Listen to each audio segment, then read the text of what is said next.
Assalamualaikum warahmatullahi wabarakatuh. Waalaikumsalam warahmatullahi wabarakatuh. Yang saya hormati Tuan Guru Kiai Haji Mokhlason Rosyid, yang saya hormati teman-teman jamaah semuanya. Kali ini saya mau bertanya tentang makalah Tuan Guru. Iya. Makalah itu yang berbunyi mengenal Allah hukumnya kufur, tidak mengenal Allah hukumnya kafir. Itu bagaimana kita memahaminya? Kan kita masih proses belajar si Salih. Soalnya kan kalau mengenal kita dikatakan kufur, kalau nggak mengenal kita dikatakan kafir. Jadi kan kita serba bingung, intinya repot untuk memahaminya. Terus yang kedua tadi untuk cara pandangan tadi, yang pandang yang satu ke pandangan yang banyak ke pandangan yang satu. Itu untuk memahaminya kalau secara akal kan agak repot gitu Tuan Guru. Betul. Masa intinya masa kayu itu aku juga, masa aku kayu juga, kan intinya kan nggak masuk akal. Nah, itu cara menyikapinya gimana Tuan Guru biar kita bisa intinya lekas ahad.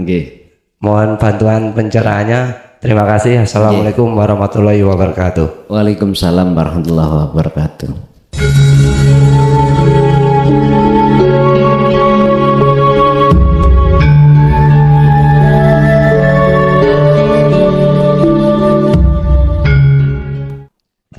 Assalamualaikum warahmatullahi wabarakatuh.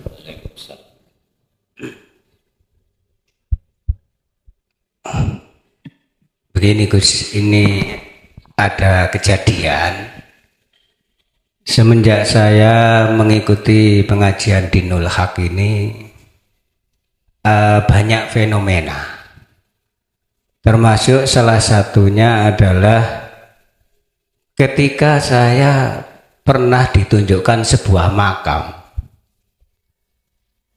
Sebelumnya tidak pernah terjadi seperti itu. Makam. Saya ditunjukkan dalam bahasa Jawa. Apakah yang menunjukkan itu yang meninggal itu atau tidak, saya tidak tahu Gus. Di dalam bahasa Jawa dia mengatakan nduk kini lo ono kuburan. Lah waktu itu Padahal secara fisik mboten enten kuburane. tidak ada. Nggih. Dan itu saya tasrehkan karena saya ini mungkin belum bisa ya berinteraksi secara mata lahir begini. Saya tasrehkan kepada ahli mukasafah, ternyata dibenarkan. Dan makam itu adalah makam seorang pejabat sekelas adipati dulu itu. Nah, ini sebelumnya tidak pernah terjadi seperti itu. Setelah saya mengaji di Dinul Haq ini terjadi seperti itu. Nah, ini fenomena apa sebetulnya? Itu yang pertama. Kemudian yang kedua, kebetulan saya itu suka ziarah Gus. Dan saya ziarah itu tidak tidak mengharapkan apapun, hanya mendoakan. Saya nanti sowan begitu. Dan kebetulan yang saya ziarahi itu kebetulan seorang wali. Beliau dulu riwayatnya adalah di Makom Majidubun begitu. Nah, ketika saya ziarah itu saya mengamalkan Sirul Asror. Sebelum ziarah, sebelum mendoakan itu saya mengamalkan Sirul Asror. Nah, ketika itu ada angin yang halus gitu masuk dalam tubuh saya dari makam tersebut. Nah, semenjak kejadian itu saya kok lebih mudah gitu sambung kepada Allah itu lebih mudah. Nah, apakah yang demikian ini bisa mendorong kepada si salik itu untuk lebih cepat mencapai kewusulan pada Allah? Itu saja. Sekian Gus. Assalamualaikum warahmatullahi wabarakatuh. Waalaikumsalam warahmatullahi wabarakatuh. Ini yang tadi belum saya terangkan. Ketika si salik menekuni riyadoh kali dzikir, kadang-kadang Allah iku buka peninggal ati sampean iku tentang alam kasaf. Termasuk jenengan alami tadi. Itu alam kasaf. Berarti ati sampean atas kekasafahan goib makhluk Allah buka. Nah, kadang-kadang si salik itu dibukakan hal itu sebagai linablukum. Ini uji aku padamu. Artinya, dalam ujian itu kau masih memandang makhluk apa memandang aku? Sebab fungsi daripada dzikir sirul asr adalah hanya memandang Allah. Sehingga di situ sering kami katakan, apabila jenengan iki diuji Allah dengan bentuk dibukakan pintu kasaf, jangan kau lepas fungsi dzikir sirul asrar itu. Sebab jikalau pada saat itu kita lepas, maka kita akan terbuai di dalam kekasafan itu. Ingat, kekasafan yang tertinggi adalah ketika saat hati jenengan tahu apa yang akan terjadi. Tahu apa isi kerentek hati seorang manusia, itu kasaf.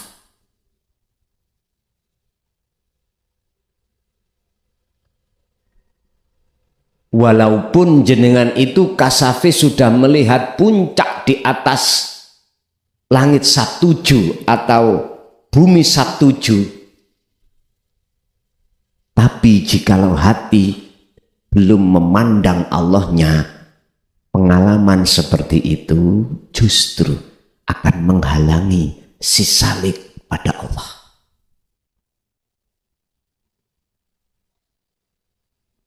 Kalau itu pertanyaan fenomena apa? Itulah Allah nguji jenengan. Apakah semuanya akan Allah uji lewat hal seperti ini? Tidak, Pak. Tidak semuanya. Kadang-kadang belas raketo opo. Ujuk tiba-tiba hati iki pun gung lewang-lewung. Hati ini sudah tidak ada siapa-siapa,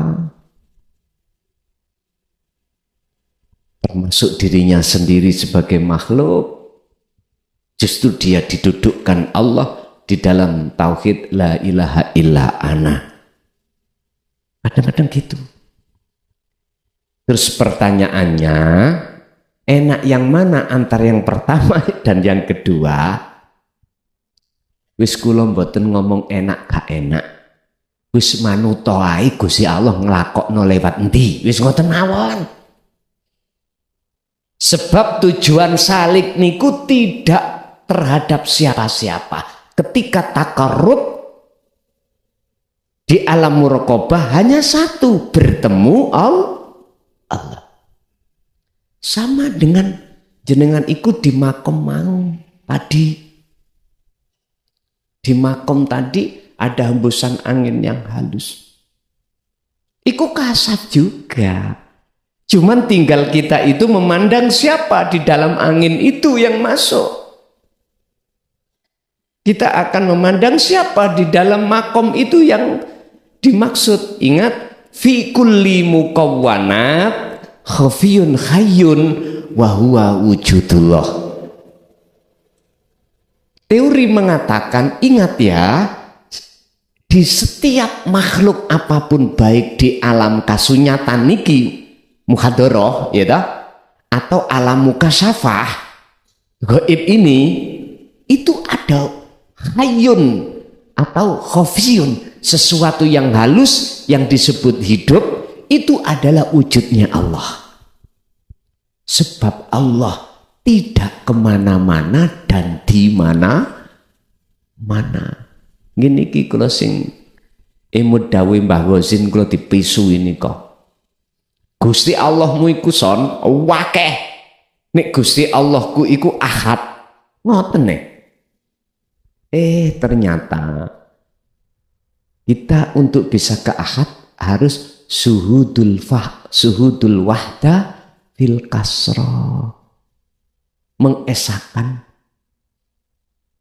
apa sesuatu yang banyak itu tadi. Otomatis teori ini harus nyawang urip. Iso nyawang urip dalane taline lewat dzikir sirul asal titik pun. Baru ketemu fana'ud dzikri. Baru ketemu kewusulan. Mekaten. Jadi pesan saya cuman gini.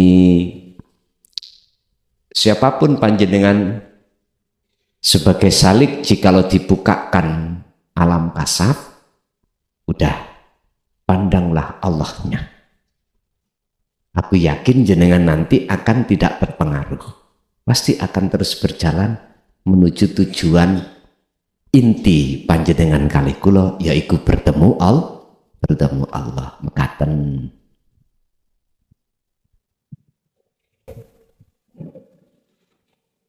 Assalamualaikum warahmatullahi wabarakatuh.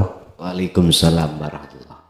Yang saya hormati Tuan Guru Kiai Haji Mokhlason Rosyid, yang saya hormati teman-teman jamaah semuanya. Kali ini saya mau bertanya tentang makalah Tuan Guru. Iya.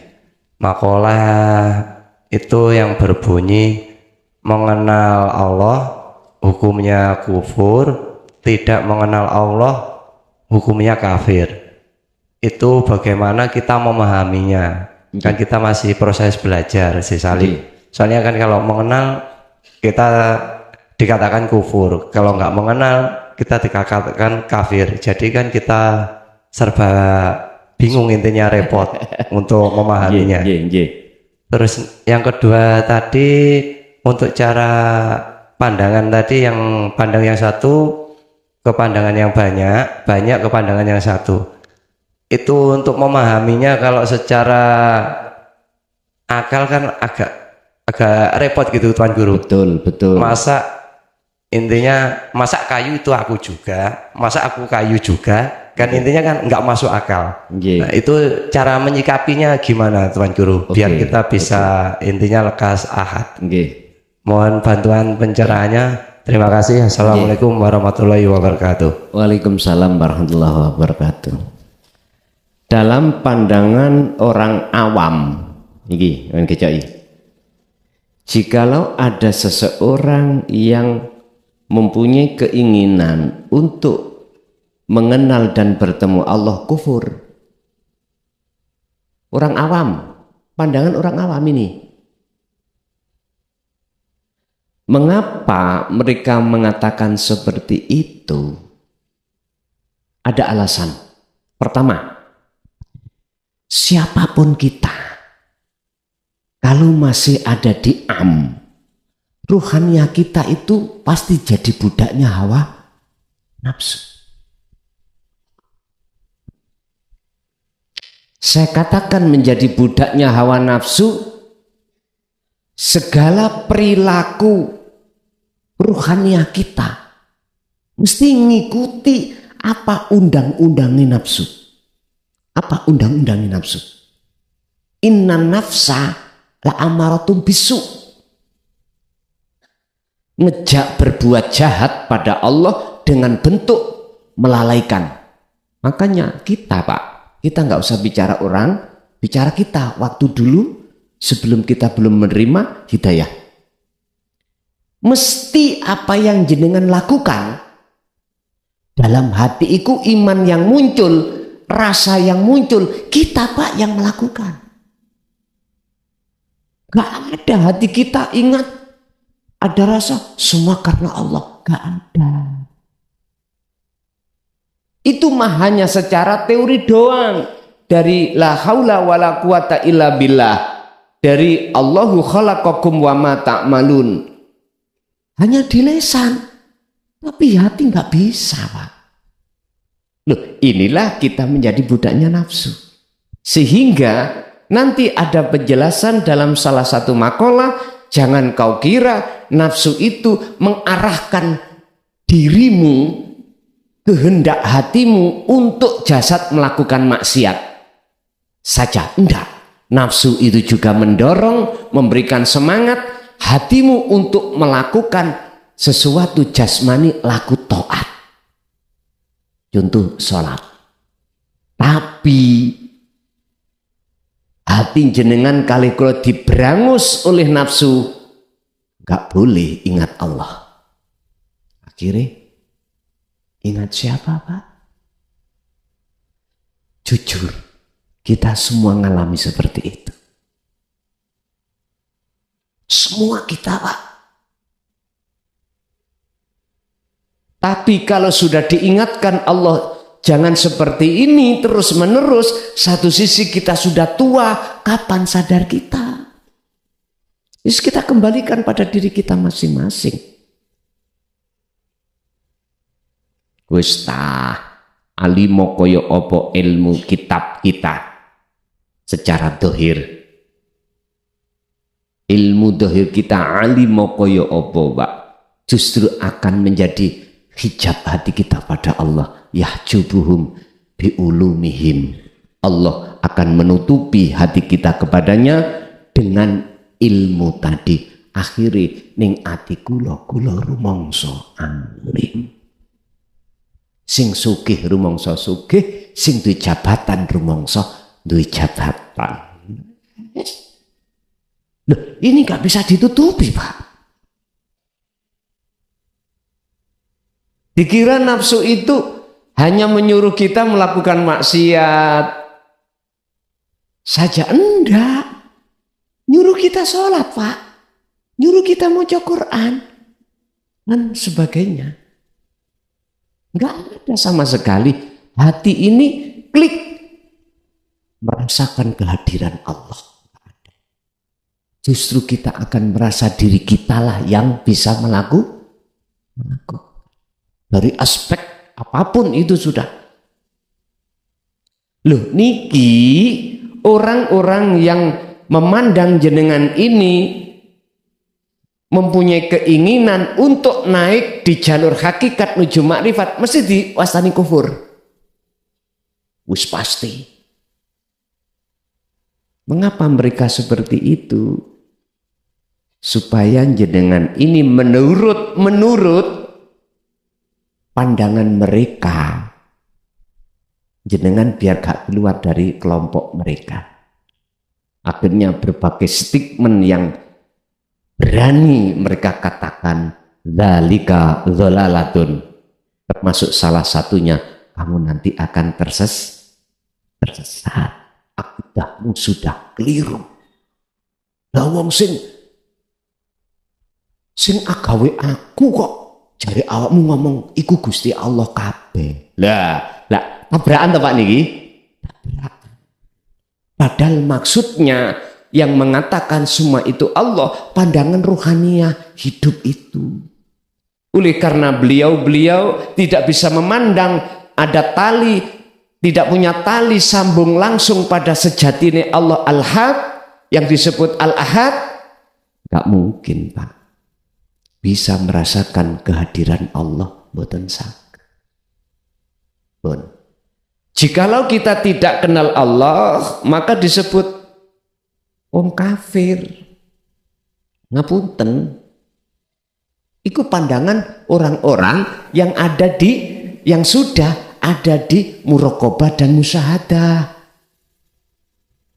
Niku cuman pandangan, beda pandangan gitu loh Pak ya. Kok iso? Iya, karena hati kita masih kemasukan syirik khafi. Minimal kita masih merasa dalam hati ada iman. Dalam setiap apapun itu sih menuduh makhluk yang bisa melakukan. Sopo sing nyolong pelem kumang? Si A. Lah ngoten nggih. Karena tahu si A sing nyolong. Lu makhluk toh? Enggak bisa hati itu memandang Allah yang mengambil. Coba kalau Allah yang mengambil, karena itu hak Gusti Allah, milik Allah, masa Allah disebut nyolong? Halo? Kan sudah ngomong walillahil masyriq wal maghrib. Semua apapun mulai jagat timur sampai jagat barat itu kan milik Allah.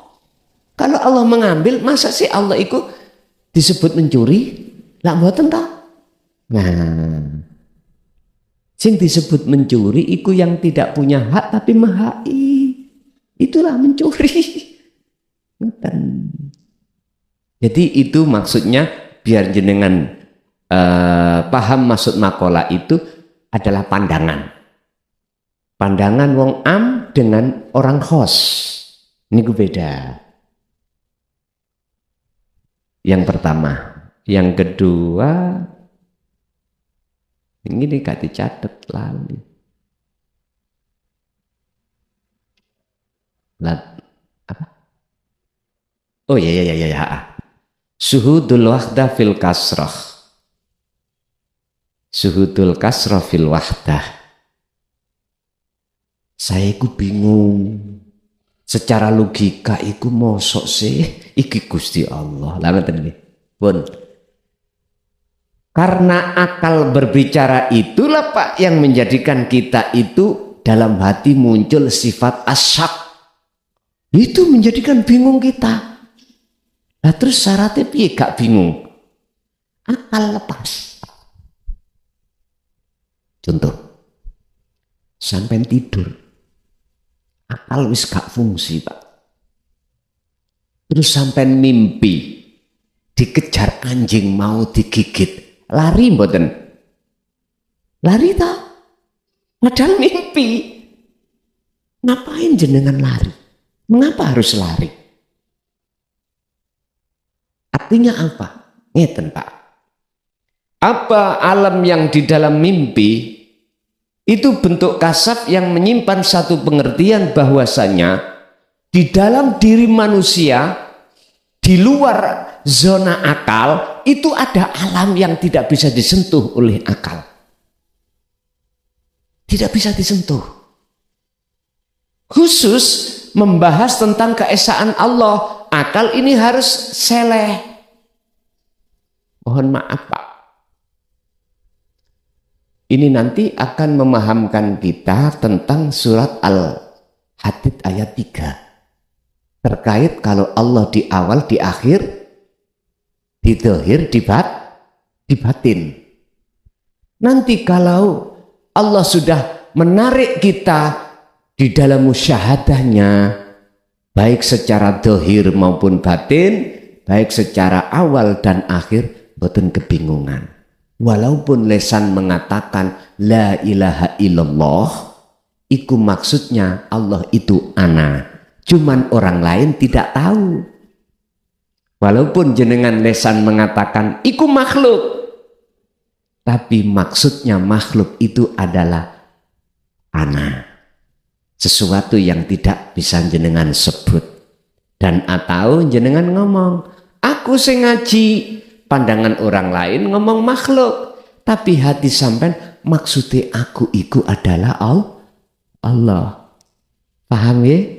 Ada di sini. Inilah Pak, kolerasi antara hukum jasmani dengan hukum rohani, hakikat makrifat iku enggak tabrakan, ada di situ. Ada di situ. Orang lain boleh memandang itu makhluk, tapi bagi jenengan sudah tidak memandang makhluk. Walaupun jenengan mengatakan sing ngaji kudu kelason tapi Allah. Mboten masalah bagi jenengan. Karena jenengan membawa kebenaran itu nyata wujudnya Allah batin di bawah kebenaran nyata wujudnya Allah zahir. Tapi jikalau ini didengarkan oleh orang-orang yang belum masuk di muraqabah, lebih-lebih di musyahadah, mencicil Pak. Kaget. Oh, iku mah ajarane Syekh Siti Jenar. Wong gak paham ajarane Syekh Siti Jenar, nggak boleh kita komentar. Nyun sewu Pak. Apa hukumnya sah? Saya ada di SD mengomentari orang yang sudah duduk di kelas, mohon maaf ya, di dalam mahasiswa, mboten sah. Mboten sah. Apa mungkin saya itu apa bisa mengoreksi wong ahli matematika? Wong saya itu ahline bahasa Indonesia. Mboten saged sah. Begitulah kira-kira maksudnya biar saged dipaham. Jadi biar kita nggak bingung tentang makalah suhudul wahdah fil kasroh wa suhudul kasroh fil wahdah, lepaskanlah akal dengan cara fokus jenengan melampah sirul asrar dari su'aul basirah sampai hakul basirah pun aman. Oke, ada lagi Bapak? Assalamualaikum warahmatullahi wabarakatuh. Waalaikumsalam warahmatullahi wabarakatuh. Ini saya mau menceritakan apa yang saya alami, Gus. Nggih. Dulu mungkin saya juga pernah menyinggung, tahun 2010 saya di Baitur Rahmah, saya sering kolwat, saya mengalami kehidupan dalam segi ekonomi miskin. Tapi lambat laun akhirnya ekonomi menjadi baik. Sekarang saya mempelajari ilmu tauhid ini dan berzikir zikrul asrar, ekonomi kembali lagi parah, malah banyak hutang. Tapi walaupun banyak hutang, saya tidak merasa resah gelisah, hati tenang, tentram. Saya tidak pernah mempermasalahkan, karena semua itu sudah Allah yang ngatur. Jadi saya tidak pernah mempermasalahkan itu, jiwa ini tetap tenang, tentram, ayem, dan tidak mempermasalahkannya. Cuma bedanya kalau dulu tahun 2010 saya di Baitur Rahmah tetap masih merasakan resah gelisah. Tapi kalau sekarang dengan zikir zikrul asrar tidak ada rasa resah gelisah, bingung, tidak ada. Saya mengikuti apa yang sudah ditetapkan Allah dengan ikhlas. Pertanyaan saya, apakah yang saya alami dengan situasi yang tidak mengenakkan secara jasmani atau tidak mengenakkan secara nafsu, tapi jiwa saya tuh tenang, tentram, itu sudah menuju kewusulan. Satu itu. Pertanyaan yang kedua, orang yang sudah makrifat itu kalau tidak keliru, Gus Muklason pernah bercerita terbagi 3 macam. Jadi tiga makom. Nah, ketiga makom itu ada yang makom masih rendah, tengah-tengah, dan tinggi. Pertanyaannya, ketika orang yang sudah makrifat, ketiga orang itu ketika nanti meninggal dunia, dia akan menuju ke alam lahut. Di alam lahut jelas di situ adalah alam yang terang. Apakah terangnya masing-masing orang, ketiga orang ini ada perbedaan? Maksudnya mungkin yang rendah mungkin rodok remeng-remeng, mungkin yang tengah-tengah agak sedikit kelihatan bentar, yang sudah tinggi sangat bentar. Dan sebaliknya bagi orang yang ahli hijab juga mungkin juga bertingkat-tingkat.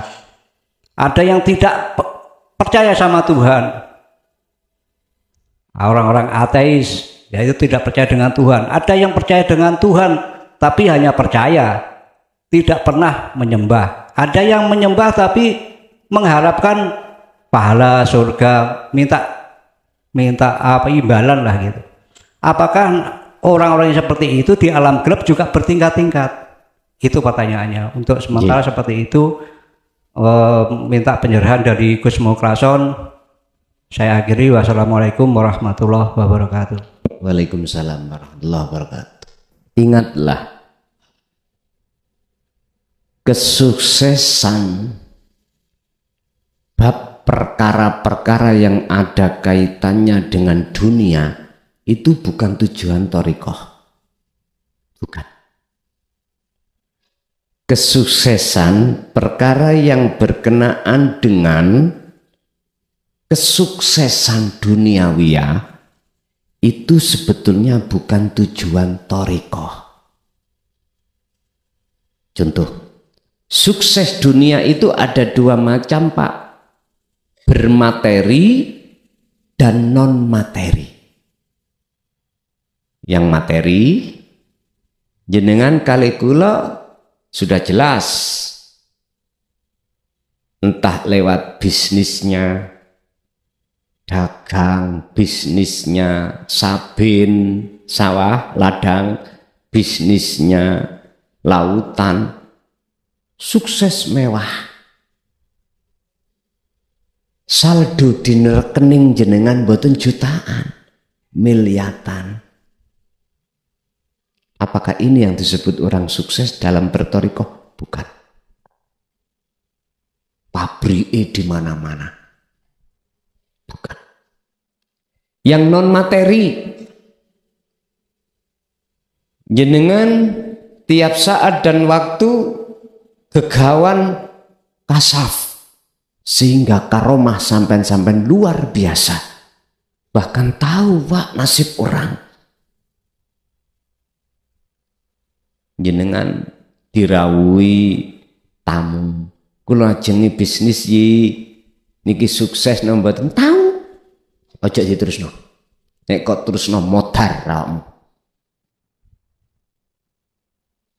Kula jenenge merantaui terus pundi econ mboten. Aja diterusno modar awakmu. Wis ning omah.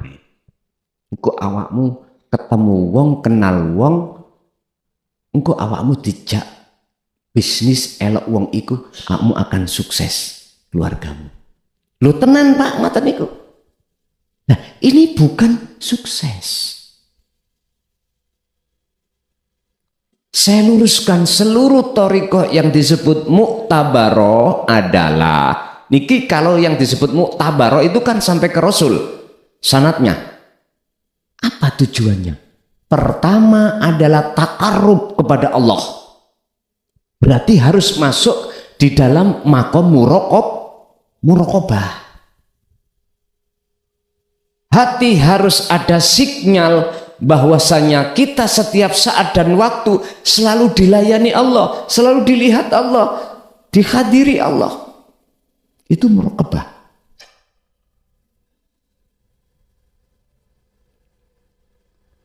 Setelah ada di alam muraqabah, tujuannya semua thariqah muktabaroh yang betul-betul muktabaroh loh ya, itu adalah tazkiyatun nafsi, bebersih jiwa. Ada yang mengatakan tazkiyatun nufus. Jiwa ini akan dibersihkan Allah dari buah-buah pohon basariah tadi, hasud, riya, takabur, itu akan Allah habiskan.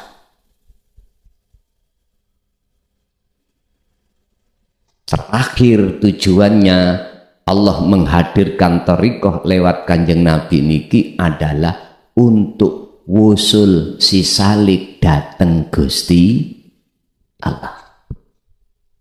Pertanyaan aku adalah,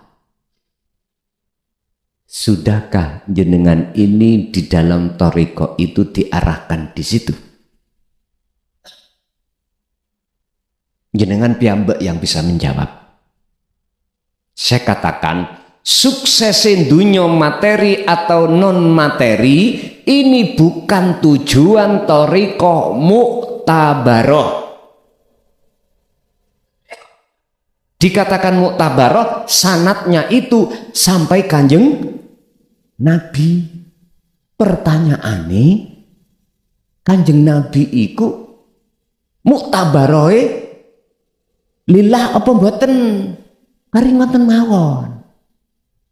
Kalau dikatakan tidak, gak mungkin, karena Quran sudah banyak yang membuktikan muktabaroi Kanjeng Nabi itu sampai billah.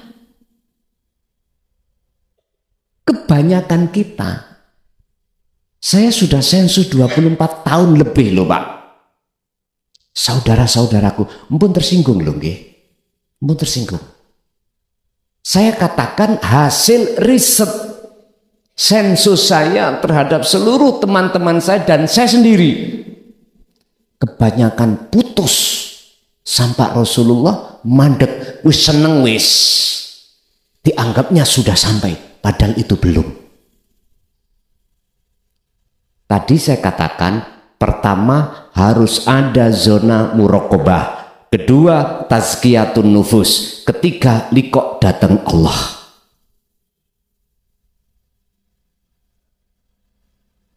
Berani saya katakan, berani, karena memang inilah hasil riset apa yang kulakukan, termasuk ngeriset diri saya pribadi. Ngapunten lupa ingkang kewatah. Akhirnya dengan sangat berat hati, bentuk kasih sayang Allah terhadap kita, maka kusampaikanlah hal ini. Ada kunci, kata kunci di situ, ada passwordnya, Pak. Mengapa kita muktabarohnya itu hanya secara lahiriah makhluk Rasulullah, tidak muttasilan lillah, tidak muttasilun billah? Apa sebab? Ada kata kunci. Apa kata kunci? Kita harus mengenal dzikir khafi. Kan ada dzikir jahri, ada dzikir nafas, ada dzikir kolbi, ada dzikir sirri, ada dzikir, mohon maaf ya, di dalam sirri niki umpami kula jabarake sampai pitung dikiran. Sesudah sirri ada dzikir khafi, ada dzikir ahwalul khafi. Niki jenengan bingung. Tak ringkes sesuai dengan kalimat tauhid di dalam Al-Quran adanya cuma 4. La ilaha illallah, la ilaha illallah, la ilaha illa anta, la ilaha illa ana. Jahri siri sirul asr fana'u dzikri. Udah gak bingung sampean. Kuncinya ternyata adalah yang muncul dzikir dari la ilaha illa anta. Anta itu engkau, engkau berarti dekat. Nek ada anta, mesti ada ana. Ana makhluk, anta Rabbi, berarti sudah dekat. Beda kalau kita huwa, dia jauh, tidak di depan. Kalau sudah anta, berarti jenengan sudah ada di muraqabah. Allah terasa dekat. Dengan begitu, akhirnya anta hilang, ana hilang. Anta Rabbi hilang, ana makhluk abduka hilang. Jadi ana, la ilaha illa ana. Iki makrifat wis.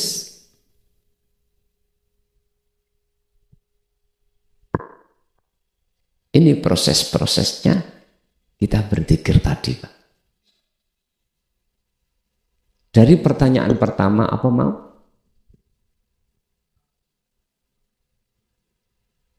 Apakah ketika saat saya itu setelah mengenal sirul asar, ekonomiku tambah hancur? Jawab saya, baru tahu ya, rasain gitu ya. Kula setiap Ramadan, Pak, setiap Ramadan bukaan awal pertama, orang-orang yang hadir di pondok pas Ramadan itu saya tarik. Siap melarat, siap mati, kalau belum siap pulang aja. Ngoten. Pulang aja. Siap melarat, miskin, siap mati. Kalau belum siap dua-duanya, pulang aja. Percuma. Artinya, jenengan sudah siapkah dalam diri itu sing sugih Allah, kui gak ngaku-ngaku, ngoten lho karepe. Tidak selamanya secara fisik Anda miskin. Tapi jikalau Allah memiskinkan secara fisik, kados Pak tadi lho nggih, bahkan punya hutang. Itu sudah baik hitungan Allah jikalau jenengan dengan adanya berzikir niki sirul asal prosesnya itu jikalau dikayakno kaya akan bisa mempengaruhi hati sampean akhirnya tidak lekas-lekas makrifat. Berbahagialah yang miskin. Itu hitung-hitungan Allah. Makanya nanti kita diajarkan dalam satu makalah, kita diperintahkan untuk selalu husnudon datang takdiri Gusti Allah. Ada rencana hitungan Allah baik. Tandanya ya napa Pak? Jenengan miskin kok iku mau nek dikayakno sampean iku terpengaruh. Ketika kemiskinan jasad sampean, kalau hati sampean tambah tenang, itulah jawaban jikalau jenengan mau dikayakno sebelum makrifat, ora iso tutuk-tutuk. Takabur akan kekayaan itu nanti. Yahjubuhum bi amwalihim. Allah akan bisa jadi menutupi hati kita dengan harta kekayaan itu terhadap Allah. Lah, nek ngeten iki, nek jenengan walaupun miskin, terus di situ jenengan kok sudah menemukan ketentraman jiwa, apakah itu sudah makrifat? Wes, kalau sudah makrifat, walaupun itu ada di musyahadatul fana, dilungkaslah, selesai persoalan saya. Kemiskinan mau. Saya berani katakan ini apa? Karena Anda sudah siap menghadapi kekayaan. Sampai sudah siap menghadapi masa jembar. Tidak akan terpengaruh. Ada dalilnya? Ada. Tadi kembali kepada surah At-Tolak ayat 2 dan ayat 3. Barang siapa yang memegang teguh takwa dengan sebenar-benarnya dalam hati, apa? Janji Allah. Wa may yattaqillaha yaj'al lahu mahrajan. Kesusahan itu akan apa? Sesuatu yang tidak bisa dibuka, itu akan Allah pasti buka. Tapi tujuan kita untuk bertakwa, memegang dzikir ini supaya lepas ndugi masalah, bukan. Paham nggih maksud kula? Nek sampean belum, ayo dzikir sirul asal, jarine kelason, masalahnya habis jarine. Niki Pak, keliru ngelamar sampean. Mesti ngelamar adike oleh mbae. Oleh Mbak Yune, keliru aman iki.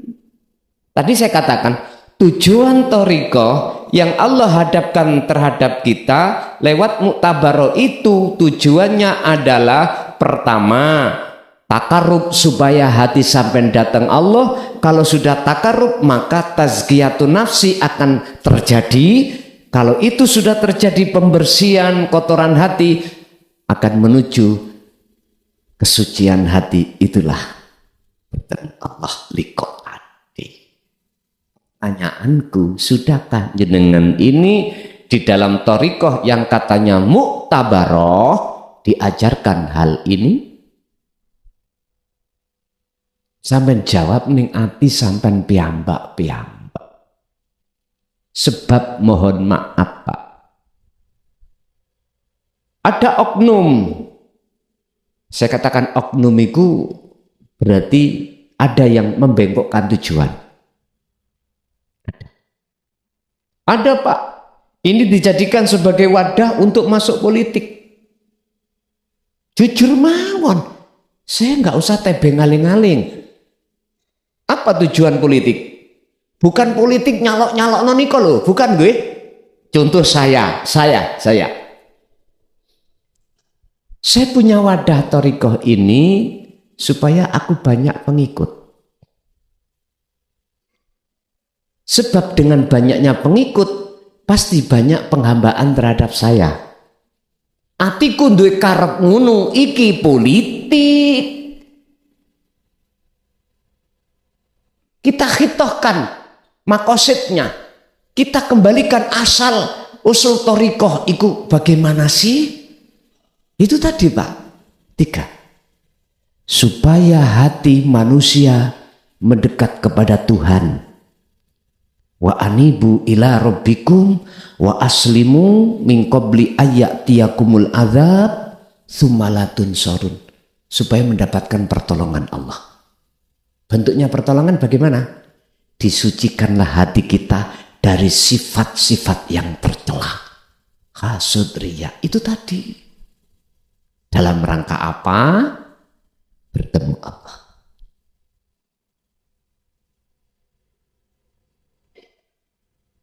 Ini jikalau jenengan anggap makalah yang kejam, boten napa-napa. Saya cuman mesake datang saudara-saudara saya. Sudah tua-tua, Pak. Anggene bertorikoh niku umurnya rata-rata di atas 40. Rata-rata. Rata-rata. Biar lekas hati jenengan disucikan Allah. Kembalikan asal tujuan torikoh itu kemana?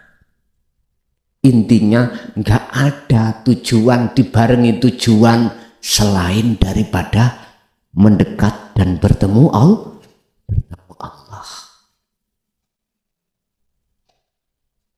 Itu yang pertama. Yang kedua tadi apa?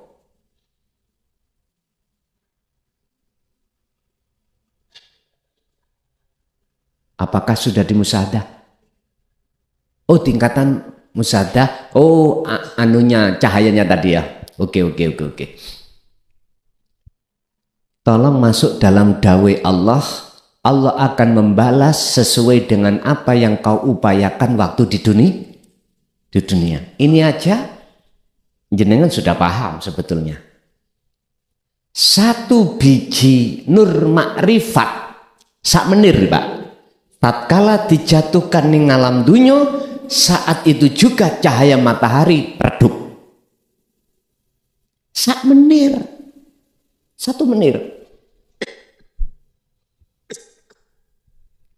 Yang menjadikan cahaya makrifat itu Allah nyalakan di dalam baldatul qalbi atau baladul qalbi, hati manusia, itu sebab apa? Kembali kepada makalah tentang basiroh.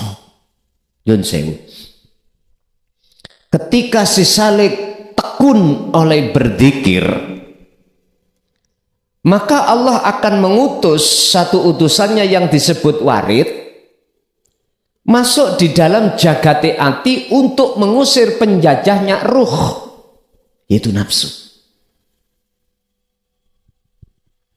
Karena selama nafsu itu masih bertengger di dalam jagate ruh hati ini, maka akan dipenuhi hati ini dengan sifat yang Allah cela. Sedikit aja sifat yang tercela, yang dicela Allah. Nyun sewu. Ora anane nedon rimo. Fabi ayyi ala irabbikuma tukadziban. Kita enggak mengerti, kita enggak sadar semua apa nikmat yang Allah berikan itu dari Allah. Justru kita mengatakan dari manusia. Contoh. Saya punya tetangga, saya punya masalah, terus dibantu tetangga, akhir masalah itu selesai. Hatiku pasti beriman, yang menolong adalah tetangga. Itu sudah dikatakan sifat yang tercela.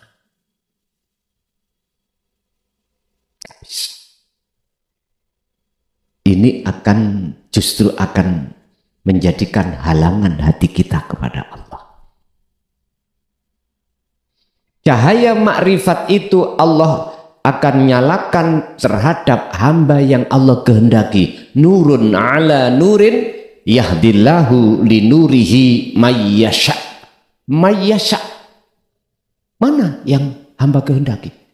Ayat ini An-Nur 35 tidak bicara nasab. Kalau bapak mursid, wajib yang meneruskan tongkat ini anaknya? Belum tentu. Belum tentu. Itu kan kaidah di dalam hukum syar'i. Kaidah di dalam hukum hakiki, siapapun yang Allah kehendaki. Makanya jangan terlalu fanatik kita. Jangan terlalu fanatik terhadap makhluk. Fanatiklah kepada Allah. Kalau kita masih fanatik terhadap makhluk, mohon maaf, itu yang menjadi bundelan kita, tidak bisa sampai pada Allah. Saya katakan seperti ini, tak mentalak no Pak. Karena saya punya dasar, alhamdulillah utawi sekabai puja dan puji, ikulillahi. Hanya untuk siapa? Jelas toh? Terus piye carane meraktekne? Artinya ini Pak, kita punya akhlak secara istimaiyah sesama guru terhadap guru, oke, tapi ruhaniyah sampai harus pada Allahnya yang ada di guru itu. Makanya kemarin saya ngaji di Kudus, ada seorang wanita Pak, betul-betul kulo terharu, berapa tahun saya nggak bisa ketemu wong Kudus nih, kulo ingin mencium suku jenengan, langsung kulo stop. Lo stop. Percuma. Kalau dalam hati Anda pujaan ini makhluk itu percuma. Justru menjadikan tersarangnya syirik khafi di dalam diri kita. Tapi jikalau jenengan mujanya terhadap hidup yang Allah itu di dalam diri dan di luar diri, jatuhnya iman sampai datang Allah, fakot, no problem. Monggo. Kita harus menempatkan pada tempatnya. Ingat, Allah kasih mata dohir jasad ainul basariyah untuk bersaksi terhadap makhluk. Tapi juga ingat, Allah juga kasih mata hati ruh yang disebut ainul basirah hanya untuk bersaksi asyhadu alla ilaha illallah. Illallah, hanya Allah saja. Berhubung nafi isbat di dalam tauhid la ilaha illallah tidak dijabarkan, akhirnya banyak yang salah paham, banyak sing tidak muktadul maqam, tidak muktadul hal. Itu loh persoalannya Pak. Makanya saya beranikan, saya berbicara tentang kebenaran di dalam untuk mengembalikan asli daripada asyhadu alla ilaha illallah di tengah masyarakat, walaupun kami sudah tahu rencana apa resiko selanjutnya. Siapa yang berani menyampaikan ini akan dicaci dan dibenci banyak orang. Sampun 24 tahun, selawit tahun berjalan ini Pak, saya sudah keluh kesah. Rasanya piye dibenci orang, bahkan dipenjarakan. Udah. Tapi itu tidak menjadikan kami mundur melangkah satu langkah. Tetap saya berjalan ke depan. Sekalipun nanti Al-Quranul Qadim itu kami launching, minimal kami dipenjara, bagi saya no problem. Karena apa? Mati saiki besok yo kabeh mati. Sing sugih mesti mati mboten? Sing duwe jabatan mesti mati mboten? Sing dadi kiai mesti mati mboten? Sing dadi santri mesti mati mboten? Sing tuwek sing nom mati mboten? Lah ngene kok repot. Orang tidak akan takut dengan hal itu manakala orang itu sudah betul hatinya itu minimal wis sudah muraqabah terhadap Allah. Estu Pak. Terus kalau tidak kita mulai saat ini, kapan lagi? Kapan lagi? Yang harus kita petik dalam surah Al-Isra ayat 72. Berkenaan dengan pertanyaan Bapak yang kedua tadi. Barang siapa saat di dunia hatinya, mata hatinya masih buta pada Allah, fahuwa fil akhirati a'ma wa adallu apane sabilan jalannya. Udah, jawaban dari ayat ini bisa mengkanter dari pertanyaan jenengan, besok kita itu ada di mana? Di musyahadatul fanakah? Au kamilkah? Au bakokah? Otomatis cahayanya juga berbeda. Tapi satu hal yang jenengan perlu ketahui, cahaya 1 menir walaupun di dalam makom musyahadatul fana, tatkala itu dijatuhkan di dunia, cahaya matahari saat itu juga langsung redup. Ya sudah, sampean bayangno gimana? Wis gak bisa terbayang. Tapi bagi golongan yang belum di situ Bapak Ibu, artinya golongan belum ada di muraqabah, golongan kita yang diam, Allah mengkinayahkan adalah innalladzina kafaru sawaun 'alaihim a'anzartahum am lam tunzirhum la yu'minun khatamallahu ala qulubihim. Hati yang Allah kunci, hati yang Allah tutup, dikarenakan orang yang hatinya tertutup. Innalladzina kafaru, kafaru itu diartikan hati yang terkunci, hati yang ditutup. Mohon maaf, dikasih nasihat tentang dinut tauhid atau tidak, tetap layu minun, laksana gelas kasih air pun tidak akan pernah bisa alias ditolak. Apa yang menyebabkan tertutup ini?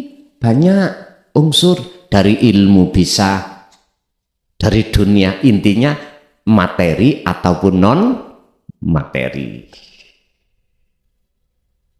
Makanya mengapa di dalam syariat tentang membahas tentang surga kan bertingkat-tingkat, ya toh? Ya itu sebetulnya itu mekaten. Mungkin ibu ganti saiki 3, ibu bapak 3 sudah, ibu barangkali ada.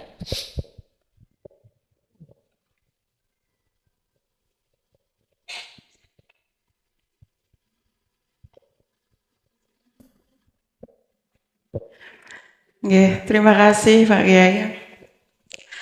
Begini, saya mau cerita nggih Pak Kiai. Sejak suami saya itu meninggalkan saya. Meninggalkan mati apa meninggalkan? Kan dalam hal ini suami saya masih hidup Pak. Meninggal? Mboten, masih hidup tapi meninggalkan saya, meninggalkan di kehidupan saya seperti itu. Oh ngoten, oh lah ngoten nah, hati jelas niki. Ditinggalin. Nggih. Nah sejak itu kan seperti ibadah saya itu berat gitu loh. Jadi saya itu sholat itu sering telat, terus pokoknya nggak seperti dulu gitu loh. Terus pertanyaan saya itu bagaimana caranya agar saya bisa mendekatkan diri saya kepada Allah lagi. Oke.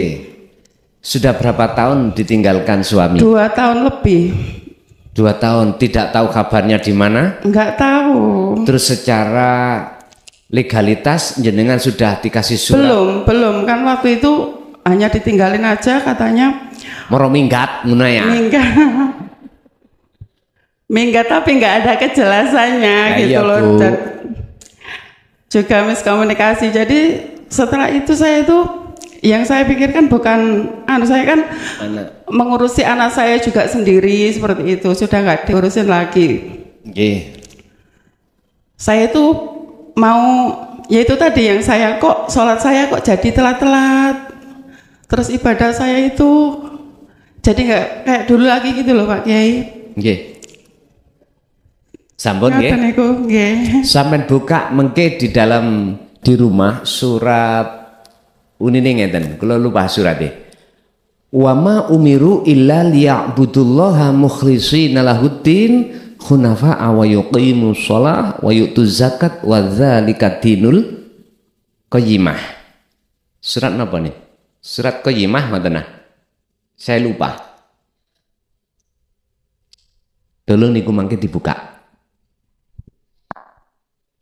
Al-Bayyinah ayat 5 ya, coba ya nanti ya.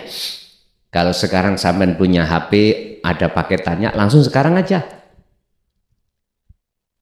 Wama umiru, dan tidak diperintahkan kamu sekalian di dunia ini, manusia, illa kecuali liya'budullaha, hanya untuk menyembah Allah.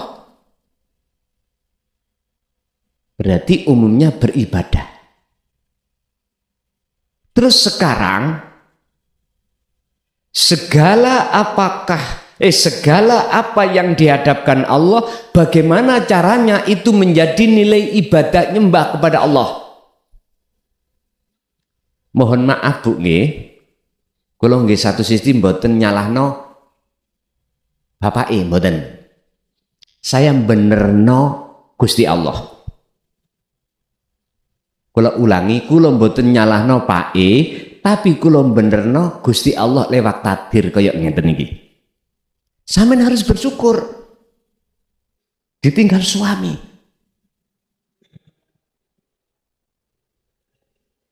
Bukan jawabannya ada yang menunggu. Ya, bukan ngoten maksudnya. Ngeten lho, sampeyan harus bersyukur pada Allah. Hijab tutupe ati sampeyan berupa suami zauj itu Allah lepas. Mungkin kalau itu tetap masih ada di sisi sampean, jatuhnya cinta sampean datang suami akan semakin menggelora. Itu akan menghalangi hati kita pada Allah juga bisa. Juga bisa. Otomatis ibadah kita tidak sesuai dengan ayat tadi. Mana sih yang dimaksud illa liya'budullaha? Ngabukti sing pener itu yang bagaimana? Kumawulo. Tasdikul ubudiyah, ya, bener ngumawulo itu bagaimana sih? Wis, yang disebut ngibadah sing bener, nyembah sing bener, kumawulo sing sempurna, jikalau sudah jatuhnya di dalam surat Al-An'am 79, ini wajah tuas, hiya, gini ku. Madepe ati roh sampen iku dateng wajahi Allah. Lah untuk bisanya sampai di situ otomatis prosesnya kan yang muraqabah. Jenengan akan muncul muraqabah dalam hati manakala sudah memegang dan memfungsikan dzikir sirul asror. Kuncinya ada di situ. Nah, ketika sampean iki diletakkan Allah keadaan yang gak enak miturut dohir, di situ ada Allah mboten? Oke, kalau jenengan sudah iman kalau di situ ada Allah, jadikan hal itu fasilitas untuk bertemu Allah dengan cara jenengan kali kula niki ati kudu estu madhep menyang sejatine urip.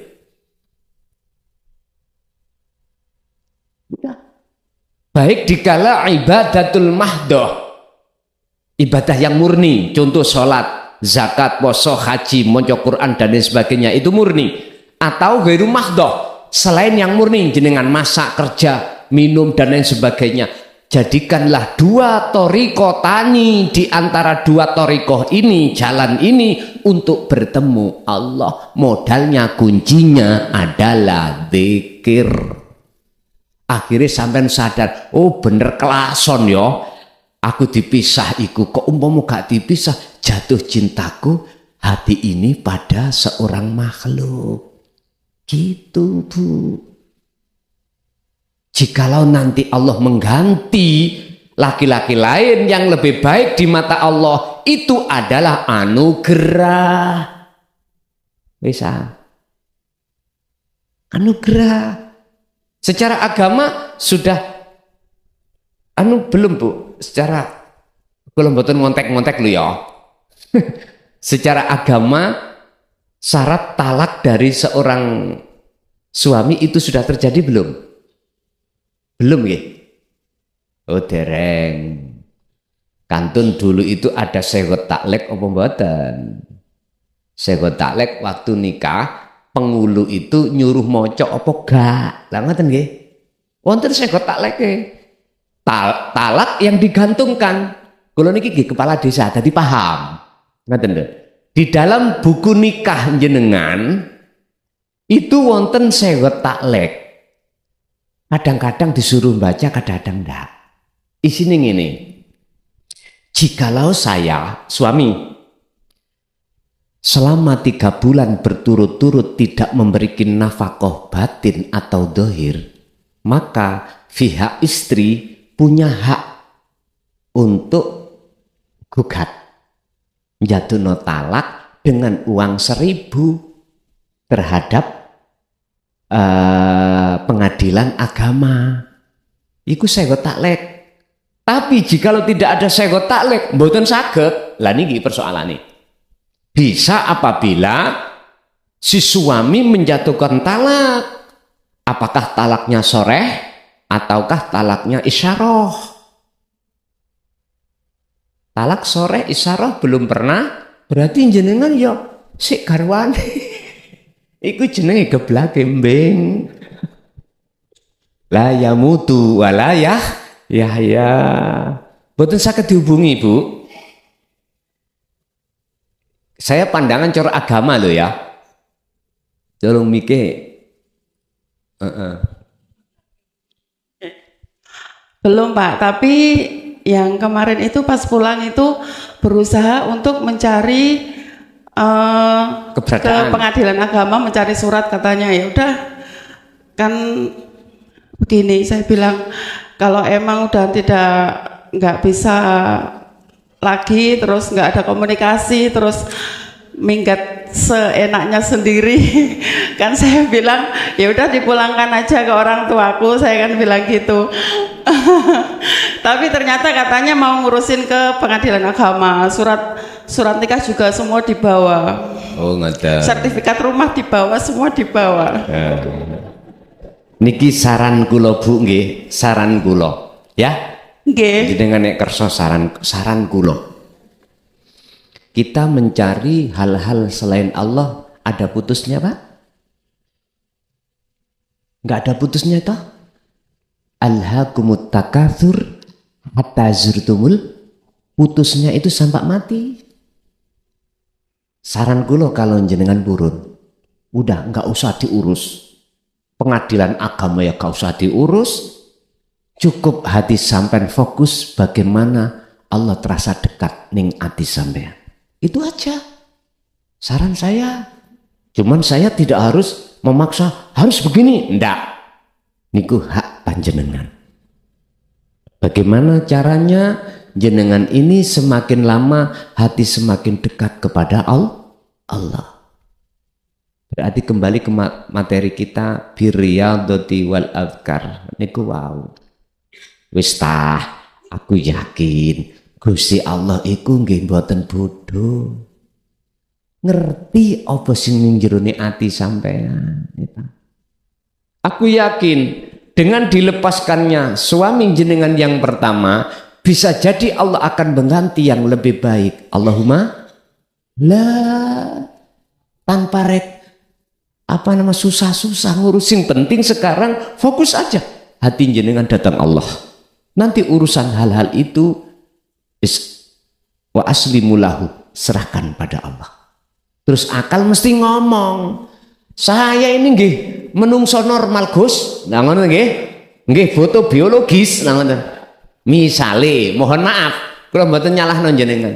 Aku wis gak jawab. Tak iringno ae goblokku wis. Wis tak dongakno ndang oleh judul lho. Nggih. Berprinsiplah hati mencari cahaya. Cahaya hanya didatangkan Allah pada seseorang yang hatinya selalu berzikir.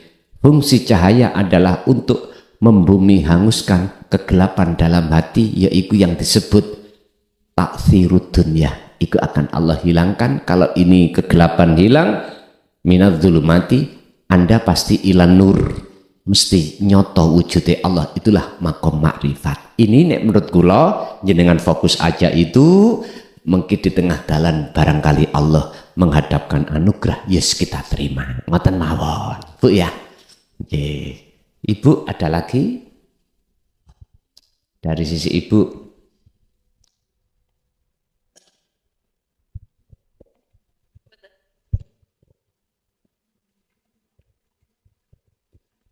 Tasik wonten? Mboten nggih. Mungkin Bapak masih ada? Yes, kembalikan Bapak tak ke. Oh, Ibu ada Pak. Itu. Belakang itu, belakang.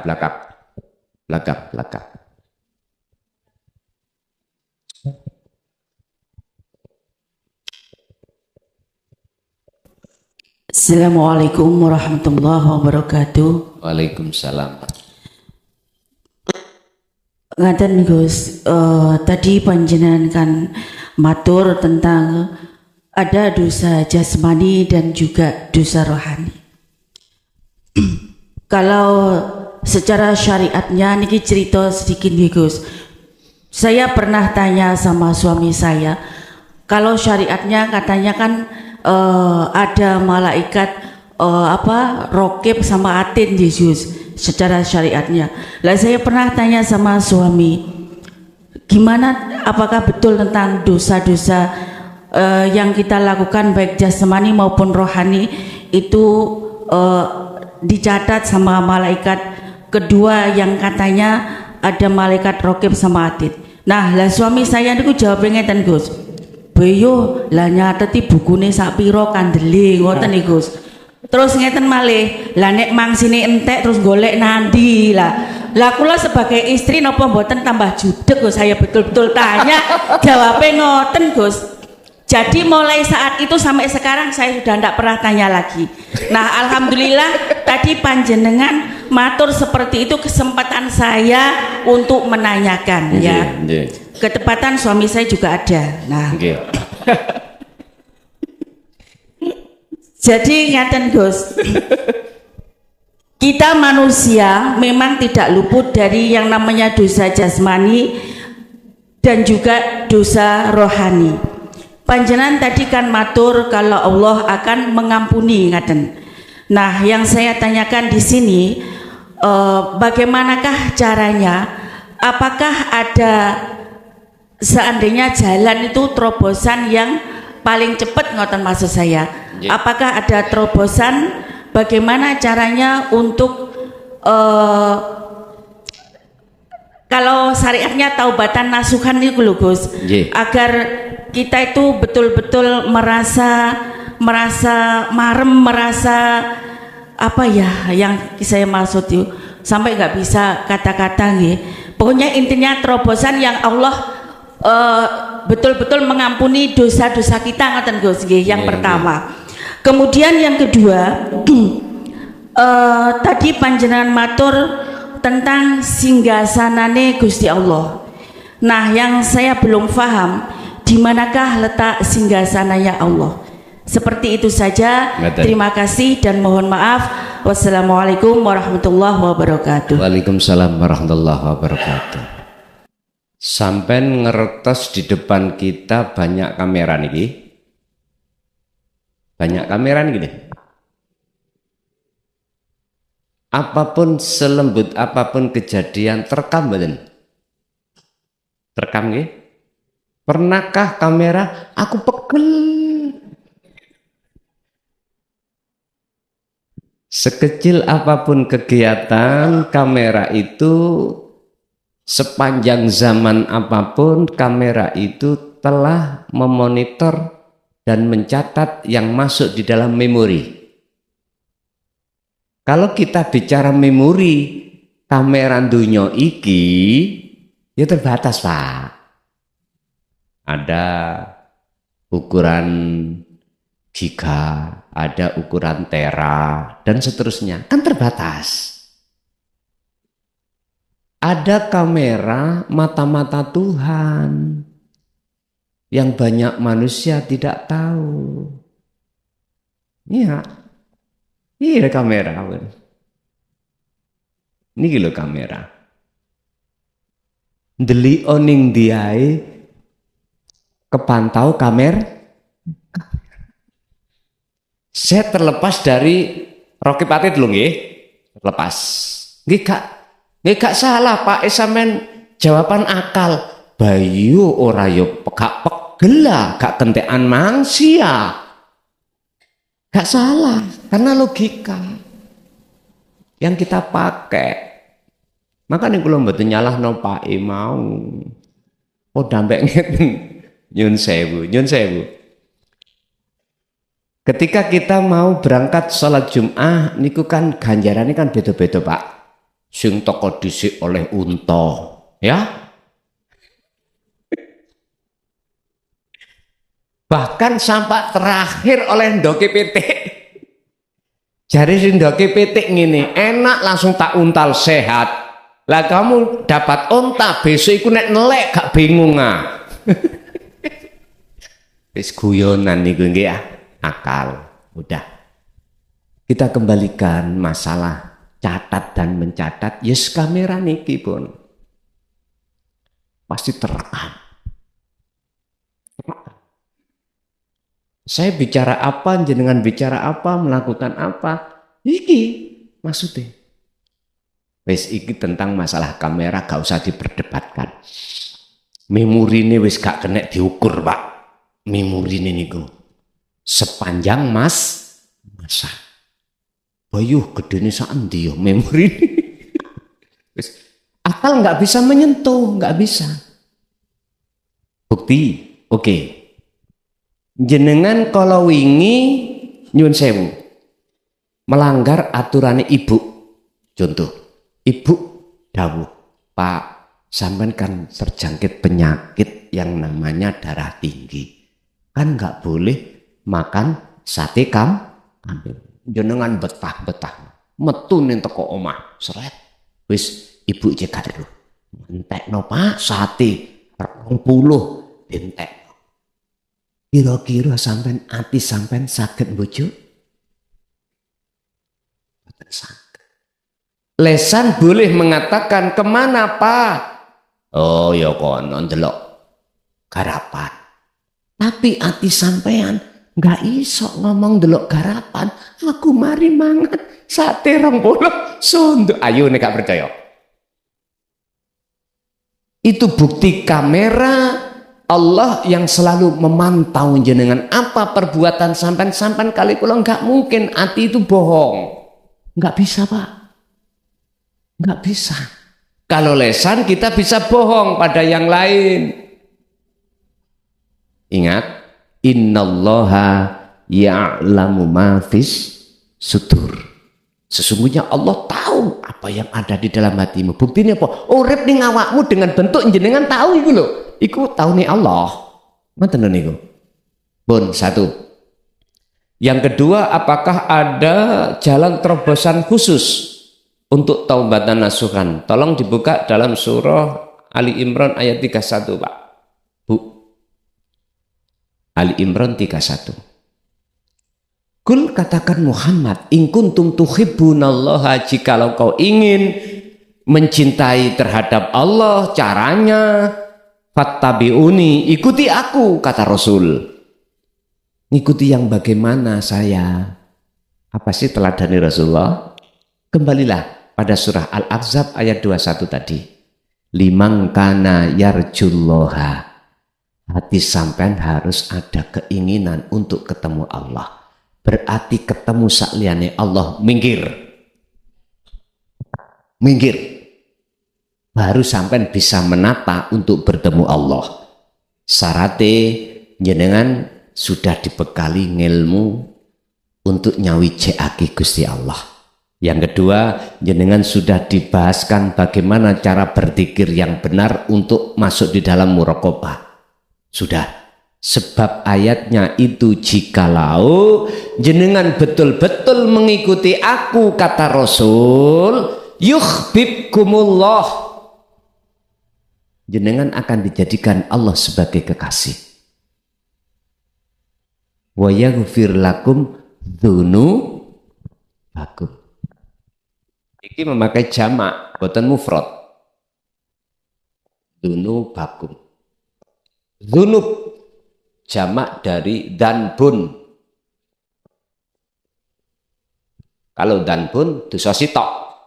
Kalau dzunub pirang-pirang dosa, berarti maksudnya baik secara jasmani, lebih-lebih rohani syirik. Wow.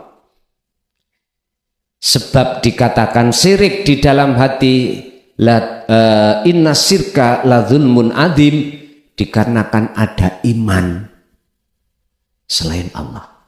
Sapa sing ngaji ati sampean, oh klason syirik. Ati lho niki. Sapa sing masak emang kok enak? Lha bojoku kok gak bojoku ngono, gak enak ngene. Makhluk syirik. Wis pirang syirik Pak sing wis ngelumpuk ning ati. Wis gak kena diitung. Itu pun wayaghfir lakum dzunubakum. Wayaghfir lakum mongko bakal ngapura sapa Gusti Allah kum ing sira kabeh, rupane apa? Dzunubakum ing pira-pira dosa sira kabeh. Wis. Berarti cara khusus terobosan adalah tanamkanlah kehendak, ada kekarepan, keinginan untuk bertemu Allah. Akses untuk bertemu sudah ada, ilmu sudah ada, cara praktek sudah ada berupa zikir, istiqomah terus menerus. Itu Bu, miturut kami terobosan yang harus jenengan lakukan. Masih ada? Ibu? Ibu masih ada? Monggo. Ben podo telune. Assalamualaikum warahmatullahi wabarakatuh. Waalaikumsalam warahmatullahi wabarakatuh. Gus, kula dereng paham zikir sir asrar. Sik, wonten sing ditakokno mang singgasana Allah, aku lali. Wis pun, sampean terusno Bu. Monggo, ditakoni men terusno. Dereng paham tentang zikir sirul asrar ingkang kados pundi? Ngoten. Nggih.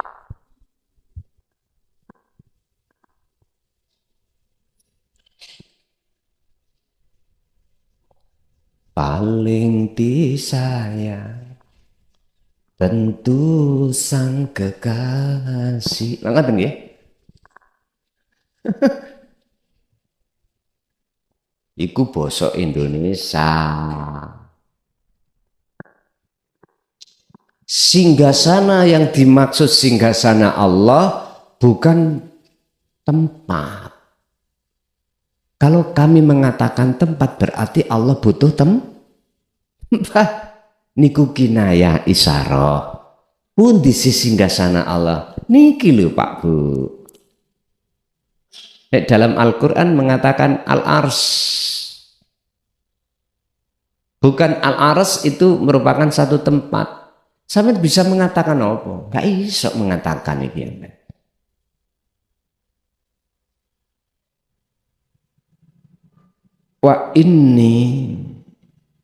Wa innallaha huwa rabbi wa rabbukum fa'buduh. Hada siratal mustaqim. Sesungguhnya Tuhanmu, Tuhanku itu namanya Allah. Hei wong Islam, oke. Fa'buduh, temuilah dia, sembahlah dia. Hadza utawi nyembah yang bertemu ini, itulah siratul mustaqim. Berarti tempatnya di mana? Kalau kita bicara tempat singgasana, torikotani, dua torikoh, dua jalan. Apa?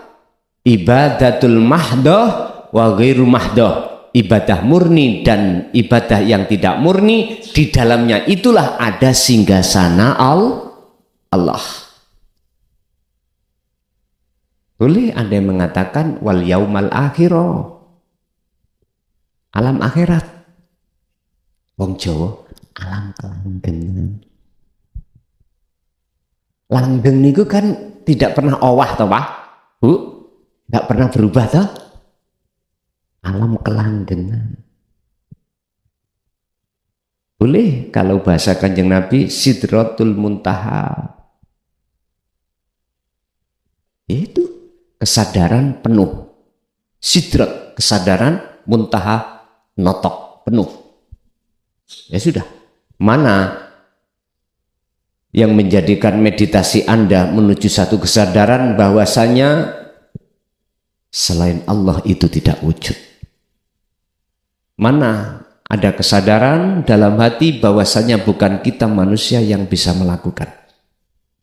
Mana kesadaran dalam hati sesungguhnya semua itu hanyalah hidup? Ya sudah, itu yang disebut dinul qayyimah. Baru jenengan saged mendudukkan fa'buduh, menyembah niku di situ. Ini hanya dimasukkan dalam wadah dinul qayyimah, din agama qayyimah kang lurus, agama yang tidak membahas tentang selain Allah. Ternyata jawabannya adalah ilmu tauhid, ilmu yang untuk hanya mengesahkan pada Allah, tidak membahas tentang selain Allah. Itu singgasana. Jadi singgasana di mana-mana. Jenengan wayah masak, kok ati sampen saged fa'buduh, berarti jenengan iki dikatakan mlebet singgasane Gusti Allah. Tandane bagaimana? La yarauna li anfusihim syai'an. Jenengan gak merasa yang melaksanakan pekerjaan masak. Bal yusyahiduna annal fa'ilahu Allah Ta'ala. Justru dalam hati sampean akan muncul rasa itu yang melaksanakan adalah Allah. Keakuan diri jenengan itu sudah fana, sudah. Itu dikatakan masuk dalam musyahadah. Apapun perilaku thariqah yang Allah hadapkan. Gini Pak, sing kula maksud asli thariqah yang muktabaroh muttasilun lillah, sing sambung langsung terhadap Allah. Pertanyaan ibu tadi sampai lali aku apa emang? Oh nggih, makanya bukunya aja. Saya bahas dulu tentang tauhid. Kalimat tauhid pertama adalah la ilaha illallah. Iki muncul dzikir disebut jahri. Biasanya kita golongan syariat, golongan am. Ada lagi tauhid la ilaha illahua. Niki muncul jenenge dzikir sirri. Biasanya kita yang sudah dimasuk di thariqah. Yang ketiga adalah la ilaha illa anta. Ini munculnya dzikir disebut sirul asrar. Di dalam sini biasanya itu dilakukan oleh ahli tahqiq atau orang-orang yang sudah mengenal dunia hakikat.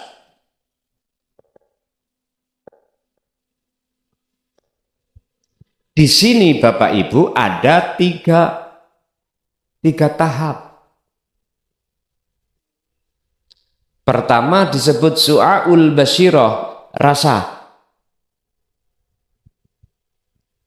Rasa itu enggak pernah bohong, Pak. Sampeyan ngombe kopi yo, kopi tok lho ya mesti pahit. Nek gulane berarti legi pahit. Maksudnya rasa ini jenengan dalam hati sampean wonten yang disebut al-fu'ad. Wong Jawa teleng. Jerone ati kok nek telenge ati. Ya iku pangrasa. Artine rasa iku iman yang mendekati ihsan harus sampean bangunkan, harus sampean praktekno. Contoh, jenengan sholat, hati sampean harus merasa kehadiran wujudnya Allah dalam diri jenengan. Hidup itu dengan bukti jenengan berdiri iku sapa sing ngetepno? Allah ta? Kalau nggak ada hidup dalam diri jenengan, bisakah tercipta berdiri? rukuk sujud duduk, hati sampean harus sibuk merasa kehadiran wujudi Allah yang kami sebut hidup. Bukan lagi di napas, juga jantung, macam-macam. Ini maksudnya rasa. Bukan disebut, tapi dirasakan. Merasakan apa? Wujudi Allah hidup itu yang berperan.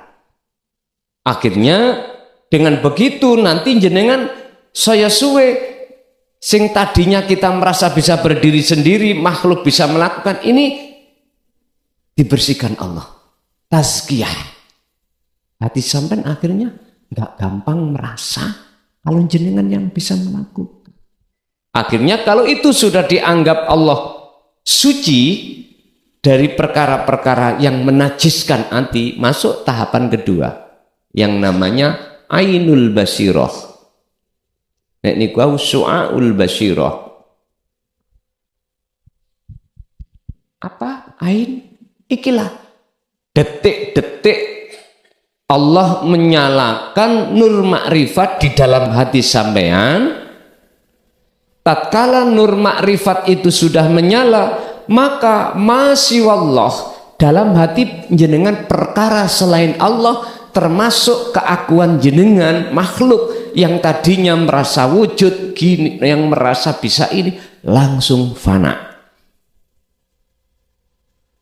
Disebut ainul basirah, melihat. Inilah yang kusebut sebagai makom makrifat. Bukan perkara ini makom makrifat ada sesuatu yang melihat dan yang dilihat. Enggak ada. La ibsarun wa mubsarun wa basarun. Coba aku tanya. Niki tangan kanan apa kiri? Kanan nggih? Normal berarti jenengan. Niki tangan kiri apa kanan? Terus ini tak dadekno sitok ngeten wonten pinten. Lah niki persoalan sampean ngomong ngono kalih iki sing bingung no. Pak nyun sewu.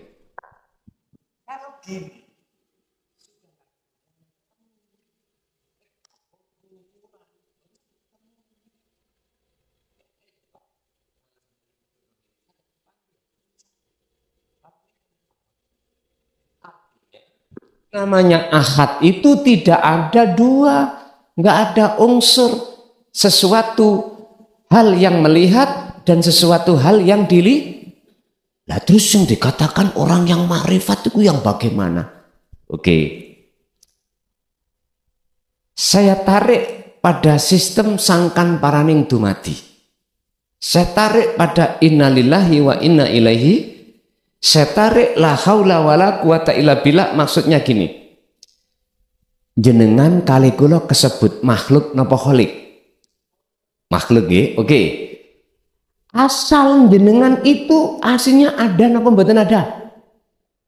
Enggak ada toh? Oke. Adanya jenengan kali kula sebagai makhluk karena diadakan oleh yang ada. Leres ya? Itulah Al-Khaliq, itulah wong Islam menyebutnya Allah Subhanahu. Tapi adanya jenengan bukan berarti wajib sampai ini maha sifat ada, nggak boleh. Adanya kita sebab diadakan oleh ada, digunakan oleh nafsu dalam diri kita untuk menekan kita merasa ada. Ini sebab dengan begitu Anda tidak akan sepanjang zaman, sepanjang umur, sepanjang masa tidak akan pernah tahu siapa sebenarnya yang ada. Apa mungkin perkara yang tidak ada bisa tahu, bisa melihat yang ada? Gak mungkin toh? Lah, biar jenengan iki nyoto sebetulnya yang ada, kembalilah asal kita nggak ada. Jadi kisangkan paraning dumati. Inilah ajaran innalillahi wa inna ilaihi raji'un. Kalau jenengan itu sudah kembali kepada asal, makhluk asalnya enggak ada, maka disitulah akan nyata yang ada, sehingga nama makhluk itu tidak ada. Terus nama sopo? Aku. Namanya tinggal aku. Aku sopo? Ya aku Allah. Sampeyan ingat? Ada keterangan gini, besok yo nek wis dino kiamat semuanya hancur kecuali Gusti. Lah ngoten nggih? Iki maksude jenengan ini kalau sudah di ainul basirah, inilah Pak, berarti jenengan ini sudah difanakan Allah dalam hatimu perkara selain Allah. Ini yang harus kita raih. Baru kalau sudah di tahapan kedua ini sudah nyangkut, akhirnya tahapan ketiga disebut hakul basirah. Hak, udah benar imanmu. Ini yang disebut ihsan. Kalau di dalam hikam, beliau mengatakan ihsan itu makomi wong ma'rifat. Iku wong sing wis kefanaan wonge. Akhirnya yang melihat Allah itu sendiri atas kewujudan dirinya.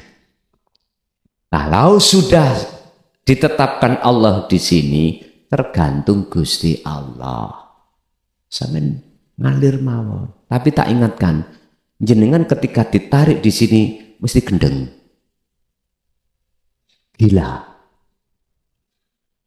Gila ati iki datang Allah. Boten gila ati terhadap dunya. Nek dulu kita gila pada makhluk, sekarang gila pada Allah. Sekarang angan milih api endi gila nang Allah mbek bojone wong lanang. Jelas gilane pada nek kula mboten. Aku harus mutabal makom.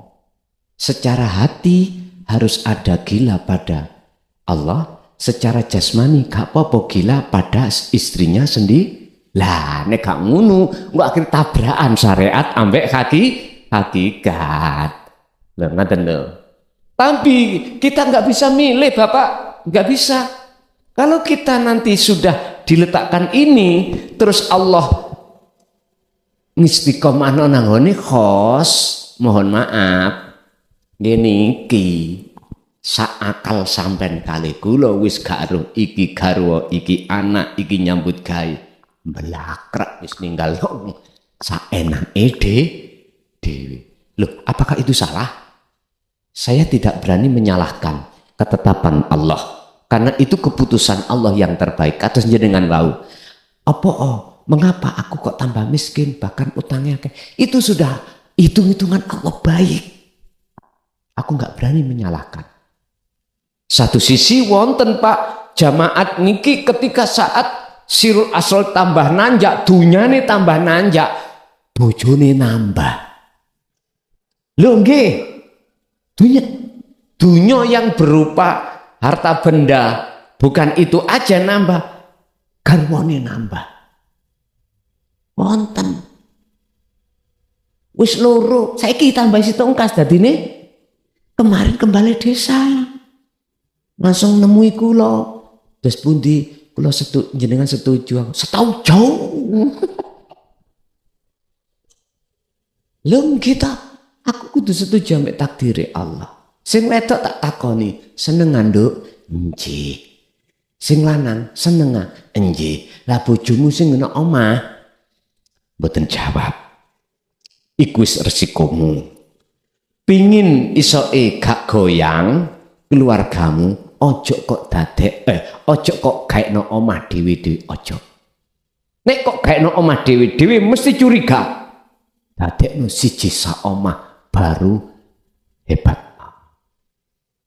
Mangan dadi siji, ya wis gak curiga mangane apa, umbah-umbah ya bareng, ya ta? Ditukokno melar ya eruh padha-padha sabunan, wedak FIFA ya padha FIFAan kabeh, ya ta? Lha iso rukun akhirnya. Tapi nek sampean omah kono, omah kini, ya oke lah sampean punya uang. Tapi nek koyo ngono, ayo titenono. Mesti ana ning ati. Jangan-jangan kono wedake luwih apik. Klambine lebih apik, mesti ngoten. wis gak dadi rukun, ben dadi rukun dadekno siji sak omah, bila perlu sak kamar. Lho carane gelir gampang lho. Ya sing loro kok metu sik, lah ngoten nah. Pak nyun sewu, estu nyun sewu. Saya tidak berani menyalahkan kalau itu sudah menjadi ketetapan Allah. Ketemu pinten kula niki nyalahno ketetapan. Wis iso niku setuju. Cuman pertanyaanku, bersihkanlah dulu sebelum iradah di dalam hatimu muncul. Supaya betul-betul maksud dan tujuan semua aktivitas itu menjadi nilai ibadah ing ngersani Gusti Allah. Kadang-kadang nyuwun sewu Bu, alasane sunah Rasul, jare ngoten. Tapi di dalam hati sunai syahwat. Iki sing bahaya. Hati-hati cah bapak-bapak nek kepinginan ya ben sebagai introspeksi omong sik nang ibu. Bu, kula nek sing nyenengi asal mboten. Ngoten. Dadi engko mlakune cek gampang. Aku yakin ibu iku nek wis lungguh hakul ainul basira nek jenengan kepingin remek monggo.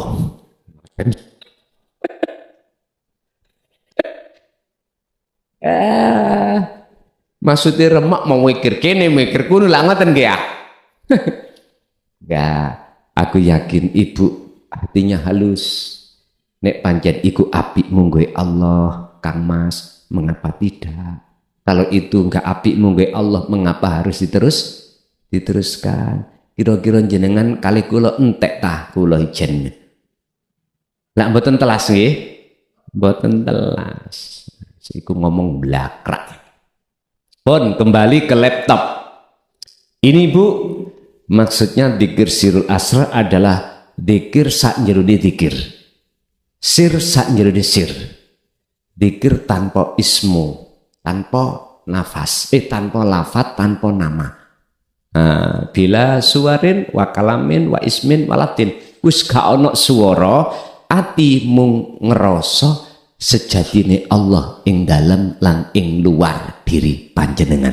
Hidup itulah sebagai sang aktor penggerak seluruh makhluk termasuk diri kita. Udah ngalir aja iku mengke mekaten. Cukup Pak ngoten mawon nggih. Bisa jane kita sik kathah sing ditakokno berhubung nggih dulur-dulur wonten wekdal itu suk ketemu melih. Kula nggih ngoten besok nggih wonten acara melih nggih gedang telo, gedang apa? Godho gedang, godho telo, dididang padha krasa. Pun monggo ayo ditutup dengan suratul Fatihah. Apa yang telah Allah berikan pada kesempatan malam hari ini estu dados ilmu ingkang manfaah barokah fitini hatal akhirah dan juga terhadap anak putu kita ila yaumiddin lahumul Fatihah.